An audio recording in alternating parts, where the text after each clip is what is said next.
We're going to start our search for the lost tribes where they were last reported to be located, that is in ancient Assyria and Media.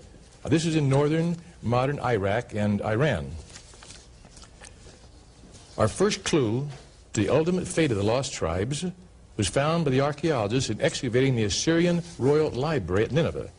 That is in the ruins of the palace of Sargon II. They were in the form of cuneiform tablets, such as you see here. These were actually uncovered over a century ago, translated in 1930 by Professor Waterman of the University of Michigan. But their relevance to Israel was completely overlooked. This was because they were in complete disorder among some other 1,400 other texts, and no Israel words or names appeared. One tablet, dated 707 BC, referred to a land called Gumir, which was occupied by people called Gumira or Gimera. Now, this was a very area the Israelites had been placed just 14 years previously. Gamir, we believe, is evidently a corruption of Gomri, the Assyrian name for Israel, formed by the inversion of the final syllable IR to R, I should say RI to IR. Such inversions are very common in Assyrian writings. These tablets were actually spy reports sent to the Assyrian king from a frontier post. The king being that time was Sargon. These reports covered a large period of time.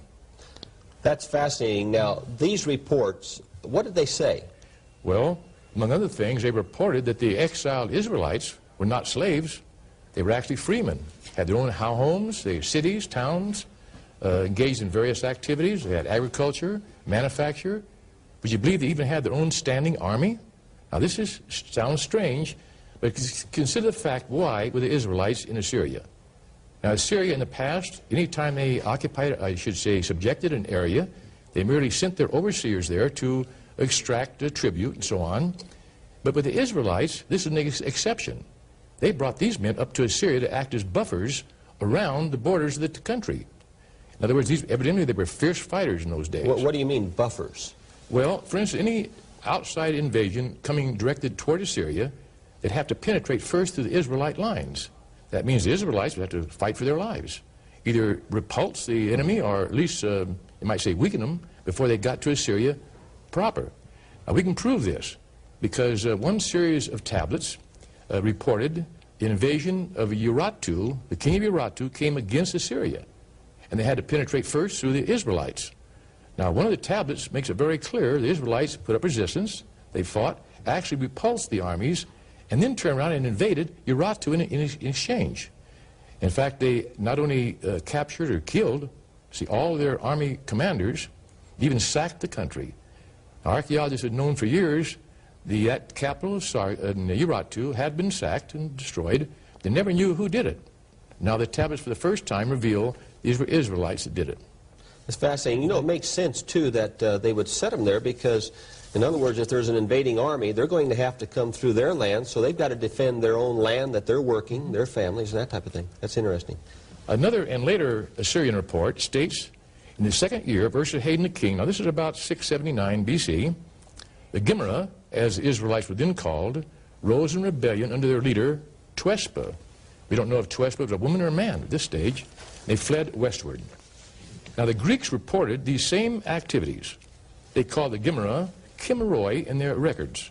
Now that name is translated into English as Cimmerians.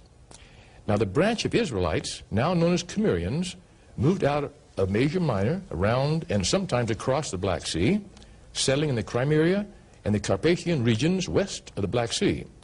We find this called in 2nd Ezra Arsereth, or Mountains of Serth. Now later, when Babylon conquered the Assyrian Empire, this is about 612 BC, they then invaded that part of Media where the Israelites, or Gimera, that had not escaped, were still there, and settled. And that, of course, drove the Gimera out of their area, some of them moving up through the Caucasus, through what we call today the Pass of Israel. I should say that some historians refer to that as the Pass of Israel. Others moved around the east of the Caspian Sea and became known as Iskuzi, a name very easily derived from Isaac. Then these tablets that allow us to learn these things really provide a very valuable archaeological clue, don't they? Yes, they do. There's another major clue to tracing the lost tribes of Israel. Is found on the side of a hill in northern Persia. It's in inscribed writings about 300 feet above the base of the mountain, the hill. Now, the inscriptions were actually carved in Akkadian, Elamite, and Old Persian languages. All three told the same story. The inscriptions show that the Babylonian name Gimra was written Saka on the Persian inscription, proving that the Gimra and the Saka were the same people. Now, the Greeks called these Scythians, I should say they called the Saka, Scythians in all their records. This is the first mention of the word Scythian. It's also interesting to note that the various names of Gimra are called all have the same root, SK, as Isaac. Now, before the tribes went into exile, they called themselves the house of Isaac. You can find this in the Bible in Amos 4, verses 7 and 16, I believe. Archaeology has not only identified these Scythians as members of the lost tribes of Israel, but for the first time provided us with realistic, lifelike pictures of what the ancient Hebrews people looked like. Now, unlike the stylized pictures we see the Egyptians made and formalized or stylized stone carvings made by the Babylonians and Persians, excavated from Scythian tombs north of the Caucasus are found skillfully made gold work showing the everyday life of the Scythians. Here, two Scythian horsemen are astride their horses. Two Scythians here are fighting back to back using bows and arrows. Now, this reminds us of the little tribe of Benjamin that had, according to the Bible, 280,000 men of valor that bore shields and drew the bow. Now, to continue tracing the Israelites, under pressure from the Medes and the Persians, the Scythians, now this is the eastern branch of the Israelites, they migrated north of the Black Sea, coming into collision with the Cimmerians. Now, the Cimmerians, I consider them the western branch of the Israelites. These people had settled in the Carpathian regions. Now, the kinship lost during the passing centuries, ensuing battles ended with the Cimmerians being pushed out of that area, and they moved westward. The Cimmerians then broke into two major groups. The larger part migrating up the Danube River Valley, arriving at its source in South Germany between 600 and 100 BC. Now, Roman historians, they call these people Celts. This is the first mention now of the word Celt. A small group moved into the sparsely inhabited regions of the Baltic, where the Romans called them by the abbreviated name of Cimbri. Now, between the 4th and 1st centuries BC, the Sarmatians, now these are a mixed non-Israelitish people, we believe partly Iranian, were pushing westward. They finally moved into the area of the then prosperous Scythian nation. Continuing warfare then drove the Scythians out of their land, as they had done the Cimmerians, and the majority northward toward the Baltic areas. Now, by the end of the 2nd century BC, we find only two small pockets of Scythians left on the shores of the Black Sea. Now, the Scythians, in turn, pushed the Cimbri westward to Jutland and the coast of Holland.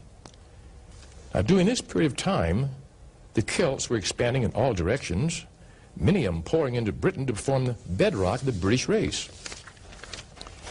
About 3000 BC, some of the Celts invaded Italy and sacked Rome. Others migrated back into Asia Minor, where they were called Galatians by the Greeks. We now know that Paul's letters to the Galatians were to his kinsmen Israelites, that is, descendants of the earlier Galatians, although called Gentiles by the modern Bible translators. You know, that really helps to clear up to a degree, or major degree, this term Gentile. A lot of people have a lot of problems with it, but the word itself is ethnos, and it means nations. That's right. And what you're talking about here are nations, and of course God told Abraham his seed was going to form a multitude of nations. Those nations would definitely be Israelites. Now, as the Sarmatians occupied Scythia in South Russia, there was a tendency to confuse them with the Sarmatians, because people are usually identified by the name of the land they live in. Now, the Romans, they solved the problem. They introduced the word Germans for Scythians. Now, the word genuine, or genuine, I should say, is Germanus or Germani. That's the Latin word for genuine. So in all the Roman records, except for a few outland areas, they dropped the name Scythian in all the Roman records. They applied the word Sarmatians or Germans. Now, from that Well, I guess you get the picture. Germany. No, it's fascinating, yes. Now, don't think for a minute we're talking about the German nation today. Right. The Cimbri were eventually driven out of northwest Europe. One group migrated to Italy, were nearly all wiped out by the Romans. One group made their way back into Spain to be known as Ibrius. Now, Ibrius is the Gaelic name for Hebrews. And eventually, many of those migrated into the Ireland as Scots. They named the island Hibernia, that early name for Ireland, a name that still exists. One group crossed the English Channel into northern Britain to form the, form the roots of the nation of the Picts. Now, during the succeeding centuries, the Scythian Germanic peoples broke into many divisions, possibly in some instances into their original Israel tribal families, like the Angles, Saxons, Jutes, Danes, and Vikings, to name just a few. Now, between 450 and 600 A.D., some of the Angles and Saxons moved into Britain as Anglo-Saxons. The Celtic Scots, for the most part, moved into northern Britain and established the nation of Scotland, although some settled in northern Wales, the Isles of Man, the Scilly Islands. Now, many Germanic tribes poured into the land south, that is, after the Celts began to move out and vacate the land. These Germanic tribes established the Gothic nations, the Vandals, Lombards, Franks, Burgundians, Visigoths, Ostrogoths. These Scythian Germanic people, or tribes, formed the modern German, Swiss, French, Italian, Spanish, and Portuguese nations of the day, although there has been, over the centuries, an infusion of non-Israel blood in these nations. The northern Scythian Israelites that had settled in Scandinavia, we read of them in history, raiding and establishing colonies in Western Europe, Britain, and Ireland. One group settled in France became known as Normans, who later forced their way into England under William the Conqueror in 1066. What happened to the lost tribes of Israel? You now know the answer. They were never really lost. They only lost their identity as they migrated over the centuries westward. You know, suddenly when you put the historical research that you have in your book, The Missing Links, and you couple the cuneiform tablets of the Assyrian Empire that you have studied, suddenly you have the keys that not only show they were not lost, but that God was keeping his promise all along, wasn't he? He said they would go to the north, to the south, the east, and the west. There's one thing that came to my mind as you were talking, and I brought this out in an earlier teaching, and that is Ephraim and Manasseh. Then it seems like what you're saying there, that these people formed the bedrock of the British nation, which formed a multitude of nations themselves. It would almost seem then that they at least represented, or in a representative way, one of these children, Ephraim and Manasseh. What do you think? You're right. I'd like to add one other point.